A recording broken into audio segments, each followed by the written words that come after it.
Sequential circuit. अब sequential circuit क्या है?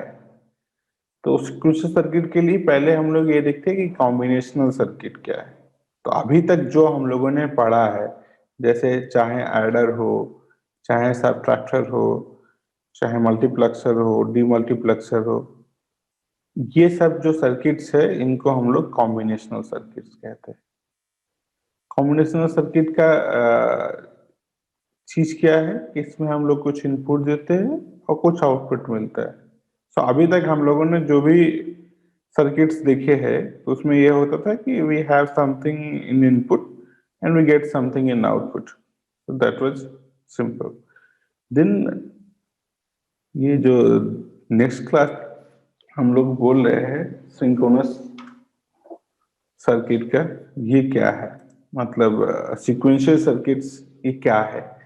तो कॉम्बिनेशनल सर्किट ये था जो हम लोगों ने पिछले स्लाइड में देखा। And then you see this whole thing is called sequential circuit. So what is the difference? क्या कॉम्बिनेशनल सर्किट और सीक्वेंशियल सर्किट में डिफरेंस क्या है? तो बेसिकली आज हम लोग यही समझना चाह रहे हैं कि कॉम्बिनेशनल सर्किट और सीक्वेंशियल सर्किट में डिफरेंस क्या है। फिर हम लोग सीक्वेंशियल सर्किट को और डिटेल में समझेंगे, इसको क्यों कहते हैं सीक्वेंशियल सर्किट, क्या होता है इसमें, ये सब चीजों को, इसकी क्या जरूरत पड़ी, and how it is different than combinational circuit. We will try to explore that aspect in today's class. So here you see this is a box to written combinational circuit. तो combinational circuit box में क्या हो सकता है? Half adder, full adder, multiplexer, demultiplexer, जो भी हम लोग अभी पढ़ रहे थे, तो it was you can put this in this box and you say this is external input, this is external output, so this is combinational circuit। अब इसमें क्या चीज ऐड किया? एक मेमोरी एलिमेंट ऐड कर दिया। मेमोरी एलिमेंट अभी तक क्या था, जैसे मल्टीप्लेक्सर, डीमल्टीप्लेक्सर, तो उसको कुछ ऐसा नहीं कि वो कुछ याद करता है। जो तुम उसको इनपुट में देते हो वो कुछ उसका अपना लॉजिक है, उस लॉजिक से तुमको कुछ आउटपुट दे देता है। इट डजंट रिमेम्बर एनीथिंग कि पहले क्या दे रहा था, अभी क्या दे रहा है। So there is no memory component there. But when we add a memory component, तो क्या होता है कि एक तरह से एक फीडबैक जैसा सिस्टम हो गया। जैसे फीडबैक एम्पलीफायर देखा होगा, तो क्या करते हैं हम लोग, कुछ आउटपुट का पार्ट उसमें दे देते हैं। तो ये एग्जैक्टली फीडबैक जैसा तो नहीं है, लेकिन एक तरह से ये है कि करंट स्टेज क्या है, नेक्स्ट स्टेज क्या है, इसको ये याद रखता है। मेमोरी एलिमेंट क्या याद रखता है कि इसके आउटपुट में भी या किस स्टेज में है, देन इसके बाद फिर नेक्स्ट स्टेज कैसे होगा। तो इंटरनल इनपुट, इंटरनल आउटपुट। तो यहाँ पे देखो ये एक्सटर्नल लिखा है, यहाँ पे ये इंटरनल लिखा है। It mean something internal related to this circuit. और ये बेसिकली क्या कर रहा है, मेमोरी एलिमेंट मतलब कुछ याद रखने वाला चीज है, कि जैसे हम कुछ इनपुट दे रहे हैं, कुछ आउटपुट मिल रहा है, तो ये इसको ऐसे याद रख रहा है। सिंपल एग्जांपल से जैसे हम लोग सोचे, तो जैसे कि जैसे हम लोग बहुत जनरल एग्जांपल हर बार लेते हैं ट्रैफिक लाइट्स का। तो ट्रैफिक लाइट्स में क्या है, एक एक तो लॉजिक है कि कौन सा बटन कब जलेगा, कौन सा कैसा लाइट कब जलेगा। मतलब कभी ग्रीन लाइट है, कभी ग्रीन लाइट है, कभी येलो है, कभी रेड है। तो ऐसा कैसे होता है, तो उसका कुछ एक लॉजिक होता है। मतलब आप पूरे शहर का ट्रैफिक कैसे कंट्रोल किया जाए, उसके लिए एक लॉजिक बनाया गया कि कहाँ पे। तो उसमें एक टाइम फैक्टर भी इम्पोर्टेंट होता है कि किस टाइम पे कैसा ट्रैफिक होता है। जैसे कुछ ऑफिस आवर्स होते हैं, किसी टाइम सुबह शाम लोग ज्यादा निकलते हैं, तो वो सारे फैक्टर्स को हम लोग को रखना होता है। तो ऐसे सोचो कि अगर हम लोग उसका लॉजिक डिजाइन कर रहे हो, तो क्या क्या चीजें आएगा। एक तो ये है कि हमको ये पता है कि कब कौन सा लाइट देना है, किस सीक्वेंस में देना है। जैसे ग्रीन लाइट होगा, उसके बाद रेड लाइट होगा, फिर येलो लाइट होगा। तो it is like there is some sequence इसके बाद वो कितनी कितनी देर के लिए रहेगा, कैसे कैसे रहेगा, वो सब भी इम्पोर्टेंट है। तो कहीं कहीं ये आया कि एक तो हम सिंपल किसी को खड़ा कर दो या कुछ ऐसा स्विच बना दो कि ये बटन दबाएंगे तो रेड लाइट जलेगा, ये बटन दबाएंगे तो ग्रीन लाइट जलेगा, ये बटन दबाएंगे तो येलो लाइट जलेगा। तो एक तो बटन हो गया, फिर उसके बाद चौराहा है तो सारे तरफ, एक तरफ अगर ग्रीन जलेगा तो बाकी तरफ रेड होना चाहिए, उसके लिए एक हमको लॉजिक चाहिए। तो यहाँ तक तो चलता है कि कॉम्बिनेशनल लॉजिक, जैसे डाटा सेलेक्ट कर रहे हैं, डिमल्टीप्लेक्सर, ये सब कुछ पढ़ रहे हैं। तो अगर इतने तक कॉन्सेप्ट को समझना है तो it is okay, you can use combinational circuit. But when it comes, there is something to remember. There is something, some pattern, some कुछ ऐसे चीजें हैं जिसको हमको सीक्वेंस में देना है, जिसको हमें याद रखना है। Then you need a memory component. मतलब उसको वो याद रखे और कैसे, मतलब that factor will come in design part. जब भी हम ऐसा सर्किट डिजाइन कर रहे होते हैं तो वहां पे हमको मेमोरी एलिमेंट की जरूरत पड़ता है। तो ये कॉम्बिनेशन सर्किट में जब मेमोरी एलिमेंट लगा दिए तो इसको बोलते हैं सीक्वेंशियल सर्किट। जैसे नाम है इसका, सीक्वेंशियल सर्किट मतलब ये सीक्वेंस को याद रखता है कि पहले स्टेज क्या था, अभी स्टेज क्या है, नेक्स्ट स्टेज क्या होगा। So it has something to, it it can remember things. तो उसके बेसिस पे हम लोग उसको ऑपरेट करते हैं। तो एक basic difference sequential circuit combination circuit में ये है कि इसमें एक मेमोरी एलिमेंट ऐड हो जाता है। तो थोड़ा सा हम लोग आगे बढ़ते हैं और देखते हैं कि कुछ डिफरेंसेस के बारे में बात किया जा रहा है। तो ऐसे तो मतलब जैसे जैसे हम लोग आज डिफरेंसेस की ही बात कर रहे हैं, मेमोरी एलिमेंट को हम लोग और थोड़ा डिटेल में जाएंगे, इसको समझेंगे कि मेमोरी एलिमेंट क्या है। लेकिन as of now let us talk about the differences which we understood कि कॉम्बिनेशन सर्किट और सीक्वेंशियल सर्किट में क्या डिफरेंस है। तो कॉम्बिनेशन सर्किट में कोई मेमोरी एलिमेंट नहीं होता है, सीक्वेंशियल सर्किट में मेमोरी एलिमेंट होता है। ये हम लोगों ने अभी डिस्कस किया। The present value of its output are determined solely by the present values of its input. जो कॉम्बिनेशन सर्किट है, जैसे ये सर्किट है, यहाँ पे जो हम लोग इनपुट दे रहे हैं उसके बेसिस पे ही आउटपुट डिसाइड होता है और कोई फैक्टर नहीं है। बट यहाँ पे बोल रहे कि the present value of its output are determined by present value of its input and its past state. पहले इसमें क्या आउटपुट था वो भी एक फैक्टर हो गया यहाँ पे, जब हम आउटपुट डिसाइड कर रहे हैं प्रेजेंट में जो उसका आउटपुट आ रहा है। तो there are two factors. One is कि प्रेजेंट वैल्यू इनपुट का क्या है, इनपुट में हम क्या दे रहे हैं, जो भी कॉम्बिनेशन सर्किट के साथ कॉमन है। दूसरा क्या है कि पहले इसका स्टेट क्या था, that is also a factor when we look for its output. So this is one difference.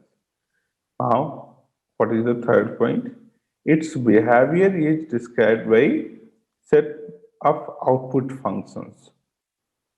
Combination circuit के लिए बोल रहे हैं कि बिहेवियर आउटपुट फंक्शंस जो हैं उससे डिसाइड होता है। मतलब जैसे हम लोग मान लो जो बुलियन एक्सप्रेशन लिखते थे अभी तक, किसी भी लॉजिक सर्किट का एक एक्सप्रेशन लिखते थे, सो वो फंक्शन कैसा है उससे डिसाइड होता है, ऐसे कह सकते हैं। Now so what is about sequential circuits? Its behavior is described by set of next stage memory functions and set of output functions. So there are two things.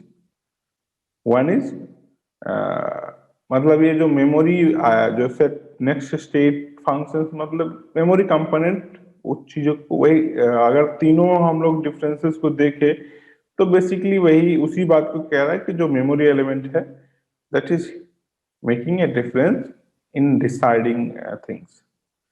सो धीरे धीरे जब हम सीक्वेंशियल सर्किट्स को और डिटेल में समझेंगे तो ये सब चीजें जो अभी पढ़ रहे हैं ये और क्लियर होंगी और बेटर तरीके से इसको समझ पाएंगे हम लोग। सो एक यहाँ पे कुछ कुछ और डिफरेंसेस है, मैं ऐसे ही ढूंढा हूँ, जो जो डिफरेंसेस मुझे ठीक लगे मैंने लिख लिया यहाँ पे। जैसे कुछ वो है, इट्स जो लिखा है ये ऐसे नहीं लिखना चाहिए, ये सही नहीं, but I just took it from internet, so it's okay. यहाँ पे क्या बोल रहे हैं, कुछ और चीजें है क्या, कुछ नया बात बता रहे हैं। Type of digital circuit where the output is only pure function of present input, this is combinational circuit. And sequential circuit, a type of digital circuit whose output depends not only on the present value of its input signal but also on the sequence of past inputs। तो यहाँ पे वही जो memory element हम लोग बोल रहे हैं, उसी को हम लोग कह सकते हैं कि जो ये सीक्वेंस है, किस सीक्वेंस में मतलब आउटपुट पहले क्या आया, फिर क्या आएगा, नेक्स्ट स्टेज में क्या आएगा, that thing is looked when we look for the output. तो आउटपुट जब आ रहा है तो उसके पहले स्टेजेस क्या थी, दैट आल्सो मैटर्स। अभी तक हम लोगों ने जो कॉम्बिनेशनल सर्किट्स पढ़े हैं उसमें ऐसा कुछ नहीं होता था। तो ये फैक्टर कैसे आएगा, कैसे सीक्वेंस का चीजें मैटर करने लगेंगी, तो शायद जब हम लोग और डिटेल में ये सब कुछ अभी पढ़ेंगे, कुछ एग्जांपल्स देखेंगे, तो ये और बेटर तरीके से क्लियर समझ में आएगा। यहाँ पे भी यही बोल रहे हैं कि दूसरा पॉइंट है output depends on present input, and in sequential circuit output depends on present input and past outputs. वही पुराना स्टेज क्या होता है ये, इसमें कोई मेमोरी यूनिट नहीं होता है, इसमें एक मेमोरी यूनिट होता है। There is a memory unit to store immediate results. Now एक अब ये चीज है, there is no clock, there is a clock. Clock क्या है, क्लॉक कैसे इफेक्ट करता है, और अभी तक जैसे हम लोग ने जो सर्किट पढ़ा है उसमें कहीं पे क्लॉक लगाना नहीं पड़ा। तो क्लॉक का मतलब यहाँ पे क्या होता है, कुछ हम एक रेफरेंस जैसा सिग्नल देते हैं, जो जिसके साथ हम लोग टाइम की बात कर सकते हैं। मतलब एक रेगुलर इंटरवल पे कुछ सिग्नल दिया जाए तो वो सिग्नल क्लॉक बोलते हैं। तो इसमें क्लॉक का क्या रोल होता है, और सीक्वेंस सर्किट में क्लॉक क्यों लगाते हैं, ये चीज को हम लोग समझेंगे। ये यहाँ पे एक नया चीज समझ में आया, यहाँ पे मेमोरी एलिमेंट होता है, क्लॉक होता है।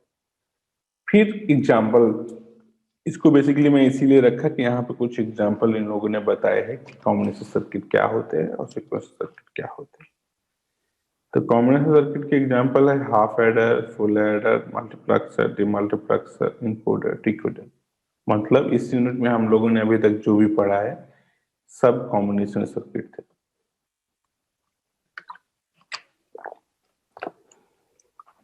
और सीक्वेंशियल सर्किट के एग्जांपल में है एक फ्लिप फ्लॉप, रजिस्टर्स। तो फ्लिप फ्लॉप तो शायद अभी पढ़ा नहीं है, हम लोग को पता नहीं है फ्लिप फ्लॉप क्या होता है। रजिस्टर्स क्या होते हैं, तो एक तो पहले तुम लोगों ने शायद रेजिस्टेंस पढ़ा है, तो उसको रजिस्टर तो नहीं बोलना चाहिए, लेकिन ये जो यहाँ पे रजिस्टर्स का बात है, ये रजिस्टेंस से रिलेटेड नहीं है। This is an kind of digital circuit होता है। फोर्थ यूनिट में पढ़ेंगे हम लोग shift registers. Shift registers basically एक सीक्वेंशियल सर्किट्स है, और ये कैसे बनते हैं, इनका क्या काम होता है, हम लोग इनको अलग से समझेंगे। ये डिजिटल सर्किट्स है, it is not some resistance wire, जैसे हम लोग रेजिस्टेंस के वायर्स और ऐसे देखते हैं, तो वो रेजिस्टेंस वाला रजिस्टर्स नहीं। तो ये flip flop and registers are example of sequential circuit. Eventually we will understand what are flip flops and what are registers, और इनका सबका क्या यूज है। ये सब चीजें हम लोग आने वाले लेक्चर्स में एक्सप्लोर करेंगे। बाकी चीजों को हम लोगों ने यहाँ पे सीखा है, ये सब चीजों को हम लोगों ने समझ लिया है।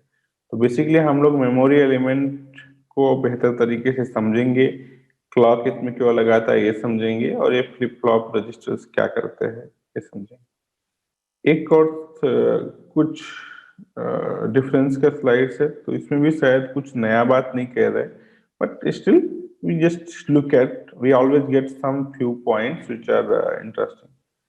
तो ये तो शायद सेम है, output of any instance of time depends only on input. यहाँ पे पास्ट इनपुट पे डिपेंड करेगा, पास्ट आउटपुट पे भी डिपेंड करेगा। Memory unit is not required here, that is it doesn't allocate in memory to the elements, and in sequential circuit memory element is required. फिर ये दो पॉइंट्स है जिसके लिए मैं इसको रखा है यहाँ पे, दो तीन पॉइंट ये जो है ये अच्छे है। एक तो बोला है कि कॉम्बिनेशन सर्किट फास्टर होते हैं, सीक्वेंशियल सर्किट स्लोवर होते हैं। ऐसा क्यों होता है और इसका क्या रीजन है, इसको हम लोग धीरे धीरे जब समझेंगे, मतलब जब और सीक्वेंशियल सर्किट एक्सप्लोर करेंगे, then you will understand why they are saying they are slower. Then second next point is easy to design, this is difficult to design। और एक थर्ड पॉइंट है ये पैरेलल एडर, ये serial adder. तो जब मैं अभी तुम लोगों को एडर दिखा रहा था तो मैंने बोला कि ये पैरेलल एडर है, तो जब पैरेलल एडर बोल रहा है इसका मतलब सीरियल एडर भी होना चाहिए। सीरियल एडर क्या होता है, कैसे होता है, ये अभी हम लोगों ने बात नहीं किया था, but serial adder is something interesting and sequential circuit से हम लोग सीखेंगे तो उस फैक्टर्स को भी, उस चीज को भी हम लोग सीखेंगे। और यहाँ पे देखो एग्जांपल में इन्होंने एक और चीज ऐड किया, flip flops, shift register, binary counters. तो काउंटर्स ऐसे कुछ होते हैं जो काउंट करते हैं, जैसे तुम फिर हम लोग वही एग्जांपल पे जाए कि कहाँ पे काउंटर्स का जरूरत पड़ता है। चाहे ट्रैफिक सिग्नल वाला हम लोग जो क्लासिकल एग्जांपल हर बार दे रहे हैं, वहां पर भी देखें तो वहां पर भी एक टाइमर है, क्लॉक है। तो टाइमर मतलब जैसे देखते हैं कितनी देर कौन सा लाइट रहेगा, कैसे जलेगा, क्या करेंगे, तो उसका कुछ लॉजिक है, वहां पे एक टाइमर लगाया गया। टाइमर कैसे चलता है, उसी में एक क्लॉक क्या क्या फैक्टर है। तो ये सब चीजें शायद जब हम लोग इसको समझ लेंगे तो फिर और बेटर तरीके से वो जो एग्जाम्पल हम लोग देख रहे हैं ट्रैफिक सिग्नल और इस सब का, तो उसको शायद बेहतर तरीके से हम समझ पाएंगे। तो ये तो हम लोगों ने आज डिफरेंसेस का बात किया। Now let us talk about कि ये मेमोरी एलिमेंट जो है ये होता क्या है और इसका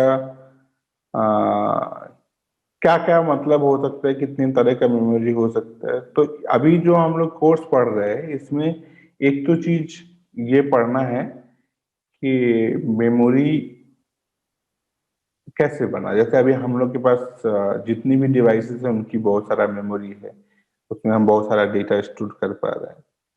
सो फ्रॉम वेयर दिस स्टार्टेड, तो हम लोग जो मेमोरी एलिमेंट है यहाँ पे बात करने जा रहे हैं, हम वहां से बात शुरू करेंगे जब एक बिट इंफॉर्मेशन स्टोर करने का डिवाइस, अभी हम लोग एक बिट इंफॉर्मेशन स्टोर करने के लिए कुछ बना रहे हैं। अगर हम एक बिट इंफॉर्मेशन स्टोर करने का कुछ बना लेंगे तो फिर बहुत सारा बिट इंफॉर्मेशन स्टोर करने का भी बनाना आसान हो जाएगा। So that is what we are going to learn when we talk about memory element. तो जितना भी डिवाइसेस है, जो भी डिजिटल डिवाइसेस है, इसमें हम जो कुछ भी स्टोर करते हैं वो हर चीज को बिट में ही कन्वर्ट करता है। मतलब digital system binary, bytes, megabytes, kilobyte जो भी हम लोग पढ़ते हैं, ये सब नंबर ऑफ बिट्स, बहुत सारे बिट्स मिला के ऐसे बड़ा बड़ा यूनिट बनाया गया। तो अगर एक बिट इंफॉर्मेशन स्टोर करने का डिवाइस हमारे पास हो जाए तो हम कितना भी बिट इंफॉर्मेशन स्टोर कर सकते हैं। तो वो पहला जो बेसिक लॉजिक है जहां पे इंफॉर्मेशन स्टोर करता है उसको हम लोग समझने वाले हैं। फिर ये मेमोरी, जैसे अभी इंफॉर्मेशन स्टोर करना, फिर इंफॉर्मेशन प्रोसेस करना, दो चीजें होते हैं। तो ये जो हम लोग सर्किट सीख रहे हैं इसमें कहीं ना कहीं यही सब फैक्टर्स को बेटर तरीके से समझना है कि जैसे ये पैरेलल एडर था, उसमें तो देखो कुछ इंफॉर्मेशन स्टोर करने का जरूरत नहीं पड़ा। फिर सीरियल एडर सीक्वेंशियल सर्किट हो गया। अब सीरियल एडर कैसे बनाते हैं, और उसमें इंफॉर्मेशन कैसे मूव करता है। जैसे यहाँ पे कुछ इंफॉर्मेशन है, so then it move to the next unit, then it move to the next unit and then we use it. So एक तरह से क्या हो गया, एक मेमोरी, बहुत तरह का मेमोरी होता है। जैसे कंप्यूटर में हम लोग देखते हैं, एक बोलते हैं कि रैम होता है, एक होता है रोम। रैम रोम में किस डिफरेंसेस पढ़ते हैं, वो सब भी हम लोग फोर्थ यूनिट में सीखेंगे। तो अभी हम लोग उस स्टेज पे है बेसिकली, सिक्वेंशियल सर्किट सीखने के साथ साथ हम लोग ये सीखने जा रहे हैं कि मेमोरी कैसे कैसे डेटा स्टोर किया जाता है and how it is being process. Process करने में अलग अलग तरह का मेमोरी का जरूरत पड़ता है, वो भी चीज हम लोग सीखे।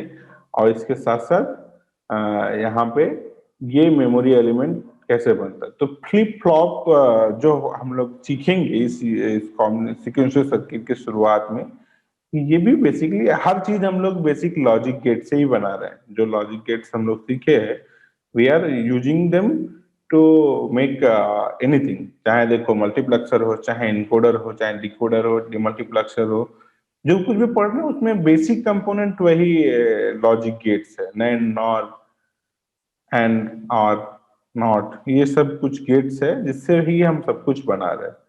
तो ऐसे ही जो मेमोरी एलिमेंट है, वो भी कुछ ऐसे ही बनेगा।